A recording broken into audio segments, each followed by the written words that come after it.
Welcome to Bridging Chicago, a podcast that aims to connect our listeners to Chicago's business, community, cultural, and charity leaders. Brought to you by the SATC Solutions Center. You can connect with us on Instagram or Twitter, where our handle is @BridgingChicago. For more information, including our email, visit us online at satcsolutions.com. Be sure to rate and subscribe to Bridging Chicago on iTunes, Spotify, or wherever you listen to this podcast. Hello, welcome to Bridging Chicago. I'm your host, Leona Kuhar. Suicide is the 10th leading cause of death in the U.S. among all ages. There are an average of 132 suicide deaths per day. That's about one every 11 minutes. Based on those statistics, I feel it's safe to say that many of us have experienced the devastation that death by suicide or an attempt can bring to families and individuals. Awareness seems to be a key in the prevention of deaths by suicide. Our guest today on Bridging Chicago is Amy Kartheiser. Amy is a Chicago-based interior designer and the co-founder of Under the Same Sky, or UTSS. UTSS is a nonprofit organization created to, among other things, provide awareness of the risk factors attributed to suicide and to raise funding for suicide awareness and survivor support. Amy, welcome to Bridging Chicago. Hi, thank you. I'm so happy to be here. So I'd like just to start with maybe you could tell us a little bit about yourself. Sure. I'm a native Chicagoan. I grew up in the northwest suburbs, born and raised, and I've lived here my whole life. I went to college. After college, I eventually started my own interior design firm, which I do now.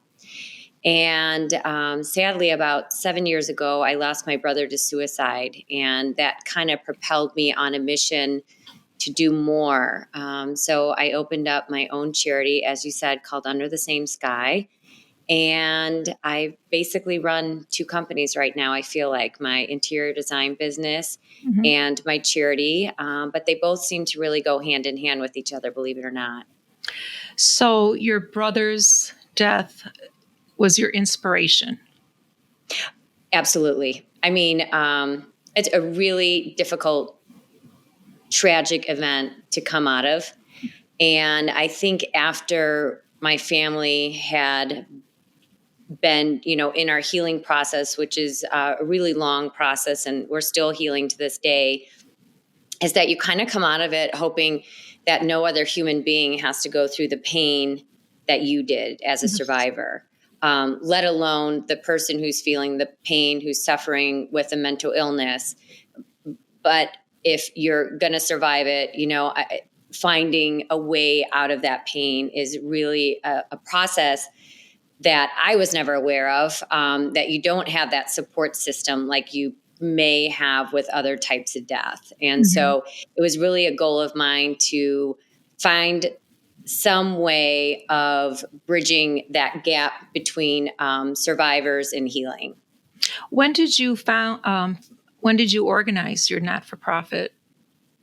So we actually just launched about a year ago. Oh. And it had been some time in the making through various things I was doing. As I mentioned, I'm an interior designer. I have this incredible love of travel. And I travel the world, and it really started that I went down to France to visit a friend who lived down there. And on my airplane ride over, I thought, well, what if I buy some goods, because we're going to be going to these antique markets, and I bring them back to sell. And if I sell them in my studio, maybe I could raise more money for this foundation that my family and I had been partnered with for quite a while since my brother died, which is the American Foundation for Suicide Prevention. So I did that on my first trip to France. I got a container, I filled it up, I shipped back all this furniture and amazing blankets and baskets and pottery. And I had what I called a PopUp event in my studio. And believe it or not, people came and people wiped it out. They bought everything. And so with that one event, I was able to raise a lot more money for American Foundation of Suicide Prevention. So I kept traveling and I kept buying, and I started doing these pop-up events twice a year. And they were incredibly successful, but I always felt like I wanted to do more. And so it was a week in June a couple years ago, or a few years ago, that both Kate Spade and Anthony Bourdain both died by suicide. It was a devastating week, I think, for many people, particularly those who are already survivors of suicide. And that was a week that I just said, I've got to do more with this. So that really began the premise of me wanting to launch my own charity to do more for survivors. So just based on the success of your initial pop-up events, that shows you how much more awareness of suicide is needed. People need this. Yeah. It really was amazing to me. It opened up. My goal was always to open up the conversation. I feel like the more we can talk about mental illness and suicide in society, the more lives we're going to save, because we're going to normalize the conversation. So these pop-up events really was a gathering of people, who wanted to come and support me, but who also, I was amazed at the stories that people would come and share with me. They really opened up and became very vulnerable about situations that they too had made it through. And maybe it wasn't to the point of suicide, but maybe it was just mental illness they were dealing with a friend or themselves or a family member or a child, and as I kept hosting these events, the conversations became broader, and more people stepped forward, and people would email me and text me and find me on social media. And it really was kind of doing what I initially set out to do, was to really open up the conversation and normalize it. And even if it was in these small, intimate settings, if that's where I had to get started, that was great. And I feel like I really accomplished that. Well, it does sound like you certainly did. And it sounds like you provided a comfort zone for those that just needed a safe place to open up. Yeah. And people aren't always, as we know as a society, people are not comfortable talking about mental illness, and they're not comfortable talking about suicide. And so if we can find a place where people start to feel comfortable, my goal is that they will then continue on that path of comfortability and bringing that forward in their day-to-day conversations and in their life, so they can continue that conversation moving forward. Right.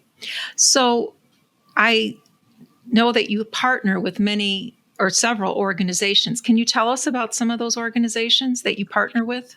Yeah, there's really one organization in particular, and it's the American Foundation for Suicide Prevention.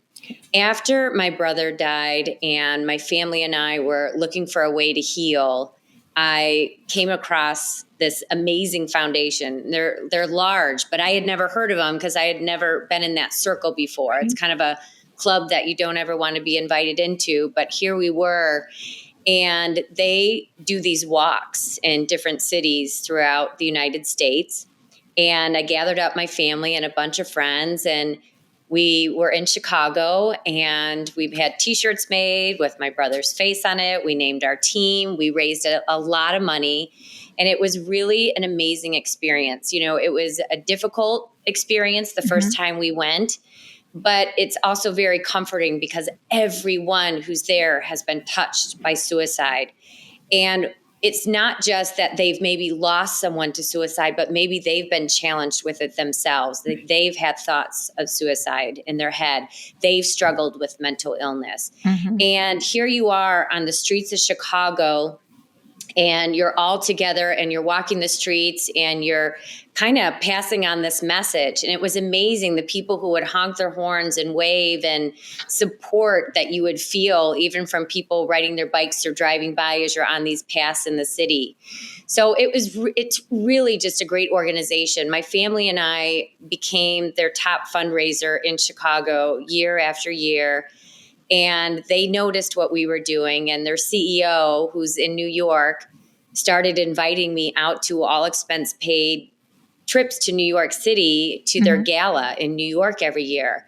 And that was amazingly exciting. I heard Anderson Cooper talk.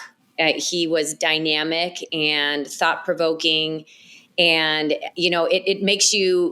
they make you want to do more too, because you see what they're doing for the community as well. So it's a great motivation that's me. for you. When I launched my charity about a year ago, I really thought long and hard about where the impact I feel needs to be, as we are starting to raise more money.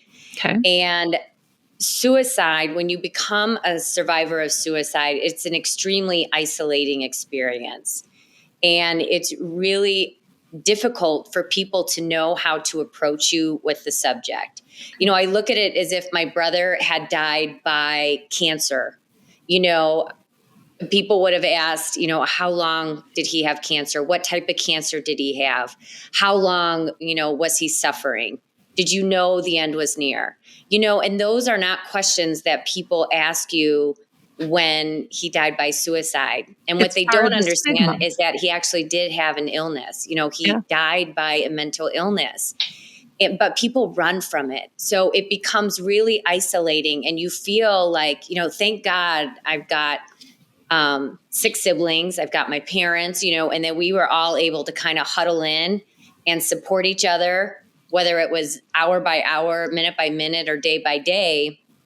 And so I really wanted to raise money for those people who survived suicide. And we are what we call a supporting organization of American Foundation for Suicide Prevention. And we're the first one of its kind for this foundation.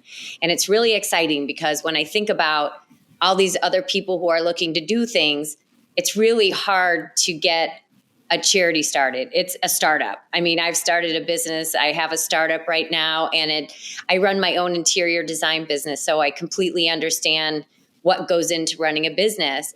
But it's amazing to have the support of this larger foundation behind you. And so it's been a wonderful partnership. Even just 1 year in, it's been an amazing partnership. And I feel blessed to have them backing us up. But we do raise money specifically for an area that they have called Healing Conversations. Okay. And this provides survivors with their first conversation with someone who understands what they've been through, because all of the people who volunteer to speak to survivors are people who have survived suicide themselves. What are some of the ways that you think we can bring more awareness to suicide and mental illness? I mean, I'm a huge proponent of talking about it. I think that is the number one way that none of us are shy of bringing this out within ourselves, or if we struggle, that we have safe people to talk to, or that if we've gone through it, that we're able to share our experiences with people so other people start to feel more comfortable with it. Okay. So I think that is it. I'm a big believer in the conversation. That's where I start, and that's where I'd like to continue going. And I do believe that as these conversations start to unfold and people begin in society to see that these can be considered a normal conversation. Mental illness is something so many people struggle with and have struggled with. And we don't even know the numbers that are going to come out of this pandemic right now. Right. We all feel it, whether it's us personally, whether it's our parents who are living alone, friends who are living alone. Our children have been struggling these past couple years. So I think people are more in tune to it, especially coming out of the pandemic. But it's erasing the stigma behind it too. Yes. So the more we talk about it and normalize it, the more we erase that stigma. So that's what I really want, is just these places or these people that people can go to and feel comfort. Right. And I've really become that person for so many people. Unknowing, like, people have reached out to me who I don't even know, because they know what I'm doing, say, hey, my friend lost their spouse or lost a child, or my uncle just passed by suicide. I'm amazed at the people who reach out, and I love that. And I'm happy to be that person all day long.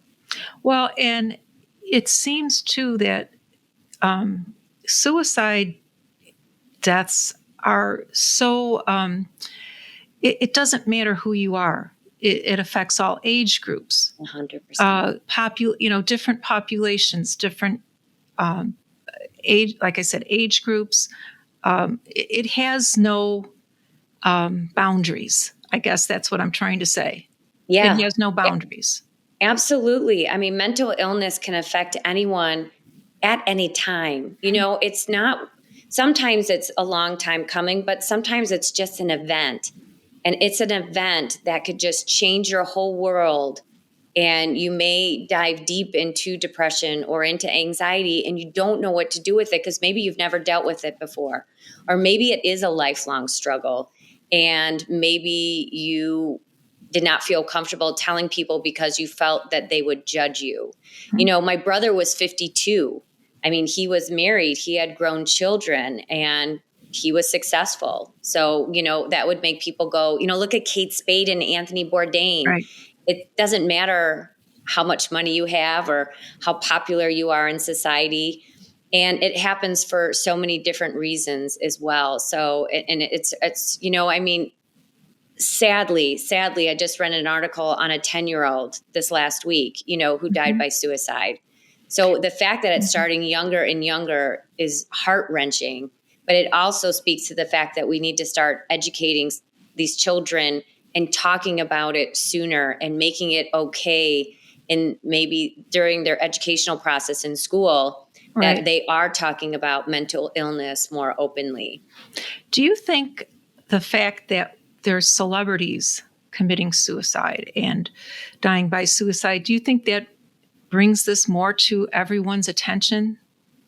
I do. I mean, I hate that that's what has to happen for Right. society to kind of grasp a hold of it a little bit more.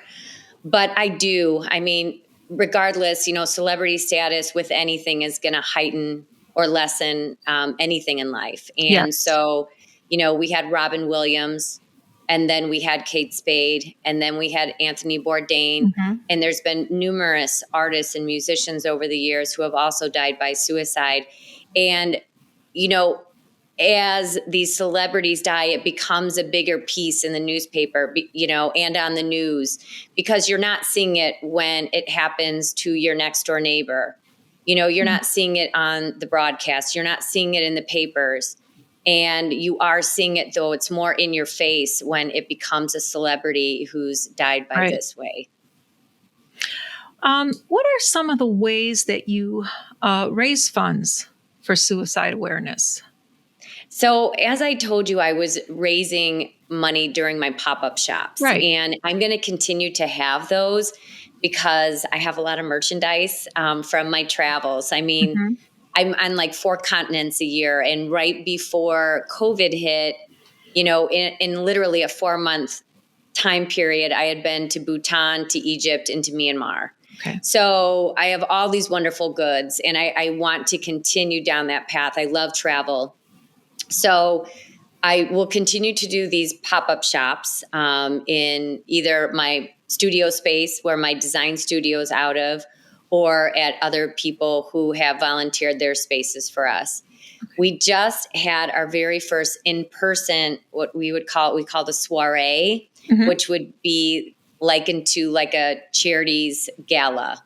And we had an outdoor event in September. It was our very first one. And it was an amazing night. And we had over 165 people there. And we raised money through people buying tickets to the event. We had a live auction. Some wonderful things were donated. We also had a silent auction, and this was very special. Is from my background of interior design, I am also in touch with numerous artists throughout the city of Chicago because I work with them on commissions for my clients. I place their artwork in our home. And I also do a series through my design business on Instagram called Meet the Maker. So I spend time with these artists in their studios, and it's beautiful. And one by one, without me even asking, these artists would just come to me and say, I'd love to donate a piece of art for your event. And then one artist would tell another one what he was doing, and the next one would email me or call me and said, hey, I heard what Kevin's doing. I'd like to donate a piece of my art for your event. So it just evolved into this amazing silent auction where we had 9 of the most incredible artists in Chicago donating their works, and we raised so much money from their donations. And then lastly, at the event, we also had a paddle raise.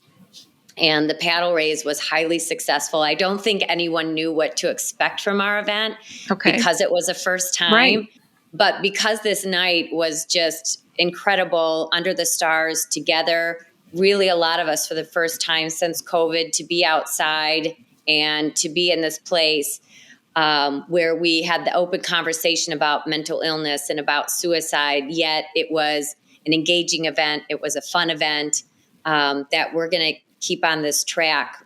So we've already set our date for 2022, believe it or not. So November 4th of 2022 is going to be our next soiree. And are you allowing for more space since the first one was such oh my gosh, we are. We already have a place that came to us and asked to donate their space, and it's huge. Oh, wow. And I mean, we're so blessed. I mean, I can't tell you the people who've already come up to me and asked to donate things for the next event. They enjoyed it that much. So we already have our space, and in hand with the space, we're going to continue to do our pop-up shops there as well, possibly. So, and I'm going to continue to walk for the American Foundation for Suicide Prevention every year. I think it's really important. And then we'll also do a year-end pledge for people who maybe haven't donated throughout the year, who want to give back, as they kind of look at maybe what funds they have left over that they're able to give back as well. It seems to me, just from our conversation, that you are like the perfect person to create this organization. Your background, your networking, it just seems like you have done such an amazing job in such a short amount of time. Wow. That's really nice of you to say. I mean, it was all kind of serendipitous. I mean, there was, when I think about, the history of your broadcast, you kind of pivot and learn and, things kind of take on an organic growth themselves. And I didn't imagine when I was getting on that plane to go visit my girlfriend in France, she had just moved there. And I thought, what a fun trip, and then you find yourself shopping and you have these thoughts on the plane and they just kind of evolve. And the way this soiree evolved. You allowed to those say that thoughts, again? I said you allowed those thoughts to expand. Yeah, right. And the way this last event evolved was incredible to me, that it was really 6 weeks before the event that we decided to do it, because it was still COVID and the Delta variant was it on, was it isn't? And we were like, do we do it? Do we not? Should we go ahead with it? And it was like middle of July or maybe beginning of August, we thought, let's just do this. Let's just see, let's just see what happens. And I also had to build a auxiliary board. I didn't have one. And I thought, oh my gosh, in 6 weeks, we're going to try and pull off an event. And it's just me and the woman I started the charity with. And how are we going to do this? And I started texting people I knew, like good friends or people like who were close to me who had experienced suicide in their lives or mental illness.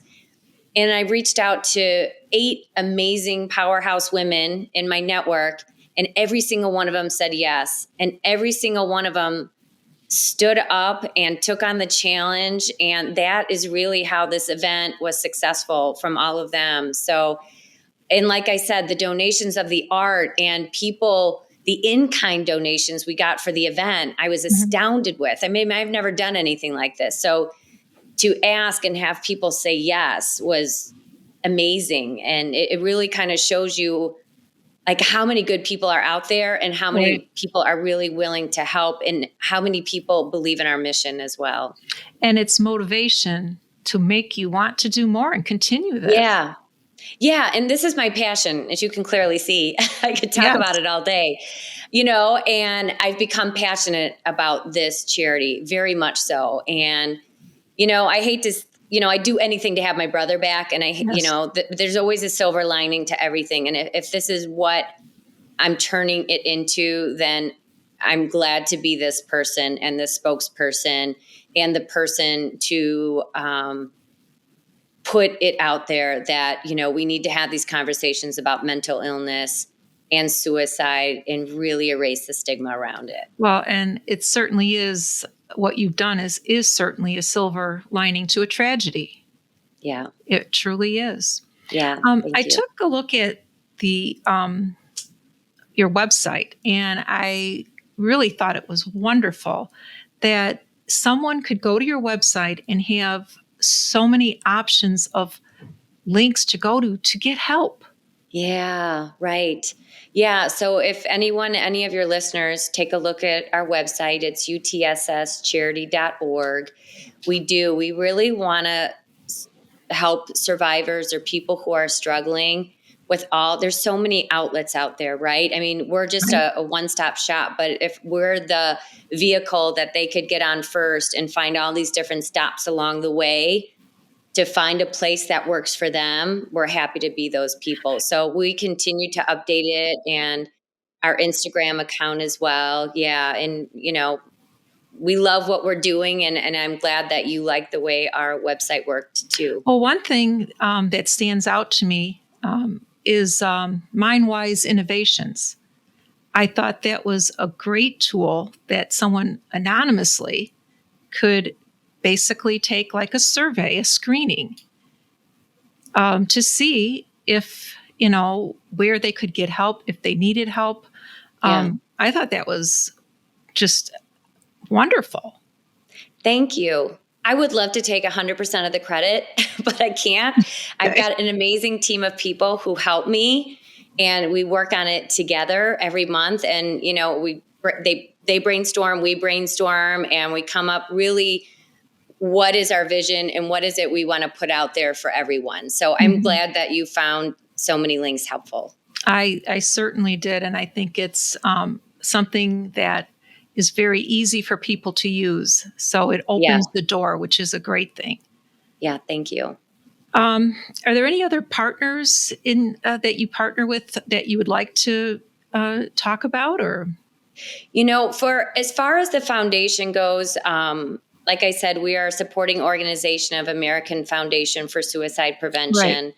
But, as our website shows, there are so many. I mean, there's NAMI, which is a fabulous foundation for people with mental illness. And a lot of people I know who've lost someone to suicide choose to go that route. Okay. And really, I hate to even say that route because they're all interconnected and they're all about helping people, and they all support each other. My brother, we did not know he was struggling. So he really hid it from us, from his family, from his friends. And we didn't know he wasn't okay. So that's kind of where our path went to the American Foundation for Suicide Prevention. It just seemed like a better fit for us. But NAMI has been a wonderful foundation for so many people, maybe who've had people that they didn't know struggled, of course, but for maybe those who've had years, they've had to support someone who has really struggled with mental illness. And it's been, a long road and a long journey for all of them together. So I think that's been that's a great foundation for people to find as well. And again, there's just in any city, there's so many wonderful smaller foundations throughout Chicago. And it's such an open community, just not just around suicide and mental illness, but as you know, Midwesterners, and we're all in Chicago, everyone's really kind of cheering everybody on and helping everybody. And we're all kind of, in it together is the way I look at it. Well, I think that your foundation makes it, I guess, a little bit easier for people, or at least it opens the door that there's so many avenues that are available.